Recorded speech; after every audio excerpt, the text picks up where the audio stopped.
বিরুদ্ধে প্রতিবাদ করেছিলেন, নারী বিদ্বেষী যে পুরুষতান্ত্রিক সমাজের সমালোচনা করেছিলেন।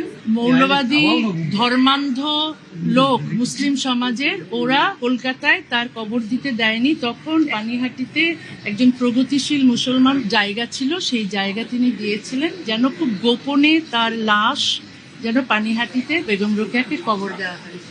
রাতের অন্ধকারে তাকে এখানে কবর দেওয়া হয়েছিল। কি তিনি মৌলবাদীদের বিরুদ্ধে লিখেছিলেন, আমিও মৌলবাদীদের বিরুদ্ধে লিখি এবং এই মৌলবাদীদের বিরুদ্ধে প্রতিবাদ করার জন্যই আজকে আমি তার সৌধে আজকে সম্মান জানাতে এলাম তাকে। এখানে আসার পেছনে যে সমস্ত মৌলবাদের বিরুদ্ধে আমার প্রতিবাদ। তার মৃতদেহ এই পানিহাটিতে নিয়ে আসা হয়।